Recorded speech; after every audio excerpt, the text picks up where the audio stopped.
This is 5 on your side at 6. Focused on you. Celebrating historic black neighborhoods, community leaders came together today to discuss how to preserve these communities in St. Louis. Thanks so much for joining us. I'm Kelly Jackson. Brent Solomon is on assignment. The live discussion happened at this year's Back to School Expo hosted by the Urban League. 5 on your side's Mercedes McKay is here in studio with how they hope to revitalize these communities. Mercedes. Kelly, it was really incredible to watch this discussion play out. There are so many community members working daily to keep historic black neighborhoods across the St. Louis area thriving. They're hoping the discussion today empowered others to be a part of the change. Growing up in the Ville was really a wonderful experience because it was a whole community. It was a very diverse community. Julia Allen has called this North St. Louis neighborhood home for 73 years. We have to preserve that neighborhood because of the historic significance of the neighborhood. Unfortunately, over time, Allen has watched this once vibrant area change right before her eyes. The neighborhood now, we have more vacant lots and abandoned buildings than any area in the city of St. Louis. So now we're in reduced wards. But like many who took the stage Saturday, Allen is hopeful for the future. I know my neighborhood is a neighborhood in transition because we've got great organizations working to stabilize and improve what's there. It's not just the Ville that's facing these challenges, though.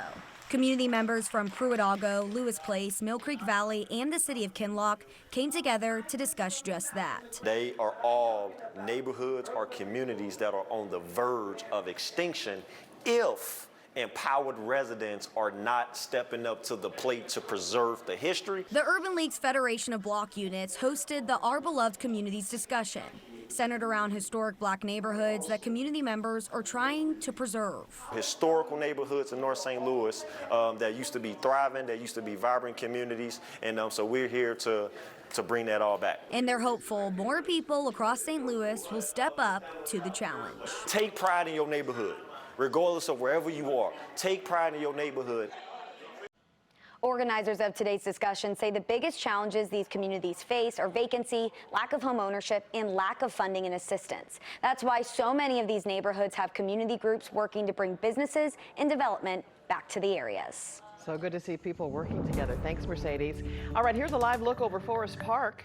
And we want to check in with meteorologist Gary Frank. It looks like a beautiful day, but man, it is still really humid out there. Yeah, it's that time of the year. We can't get out of this pattern, right? I think we will a couple of days to start the week as it's much cooler, but this humidity is one of the reasons we've had significant rainfall in many areas because not only is it humid on the surface, it is thousands of feet above the surface, but nothing to drive that today and tonight, and you have a few clouds outside. We're kind of sandwiched in between a couple of severe weather threats, one in central Indiana and one to our northwest, so that means it's relatively quiet. This storm is producing significant flash flooding in portions of Iowa right now and even southern Minnesota, but that's going to be responsible for our next severe threat tomorrow as it gives us a little bit of a break.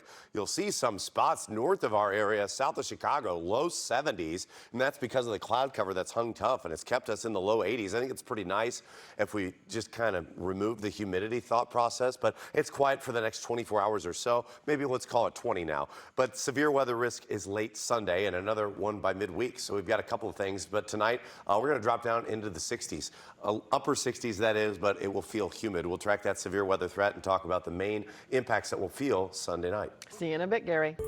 This week, the federal government launched a new website to help people save on their student loans. President Biden's administration has a new plan that will allow some borrowers to see monthly payments as low as nothing, zero, while others will save money over the course of the loan's lifetime. Payments officially restart in October of this year. The U.S. Department of Education also has a 12-month on-ramp to repayment option that will shield borrowers from the worst consequences if they miss payments.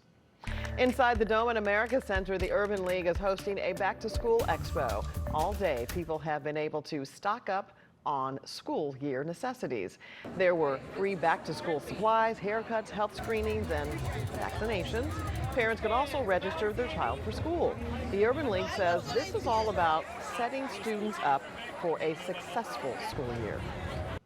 We need to make sure that they have the book bags, the school supplies, the groceries, the resources for their families, and everything that they need in order to have a stable school year, because their success is our success and their success is St. Louis's success. And this is Missouri's largest back-to-school event. Also at the expo today, the new St. Louis Public School Superintendent, Dr. Keisha Scarlett, was selected to serve as superintendent earlier this year. We caught up with Dr. Scarlett, who told us she's impressed by the expo's impact. She added, events like this one are important for serving the community. This Urban Expo, I'm finding, is a tradition. It is a St. Louis tradition, and you can tell because there are families that were lined up all the way blocks down the street ready to come in here. I mean, it means so much. I would say just visually, the investment that families have in the educational lives of their children is being displayed here. Also, partnership, how important partnership is. Dr. Scarlett came from Seattle, where she served in public schools for 24 years. There was another back-to-school giveaway in the Metro East today. The nonprofit Esther Serving the Nations hosted a We Are Family community giveaway in Cahokia Heights. They handed out school supplies, hygiene kits, and mental health resources. The event prepared kids to return to school, but organizers say it was all about serving the community. We just wanted to give to the community. We have partnered with so many other entities. It's about giving back to the community, to those that are less fortunate. Organizers say they wanted to show love to the community and provide opportunities to create unity in Cahokia Heights. Today, area students received scholarships from the 100 Black Men of St. Louis. The organization gave out $3,000 in scholarships to winners of a local essay contest. Students were asked to write about their important father figures in their lives. The first place winner got $1,500. There were 3 winners altogether. The idea was to reflect on and honor those men. Oftentimes we find that a lot is going on with our fathers, the lack of fathers in the home, the lack of fathers in the neighborhoods, right? And so we wanted to focus on what that father figure was to our collegiate students and to our graduating seniors. It's important for us to highlight our fathers in the community and those fathers. 100 Black Men organization empowers and equips young Black men in our area through mentoring and service opportunities. For everything you need to know about back to school season, just text the word SCHOOL to 314-425-5355.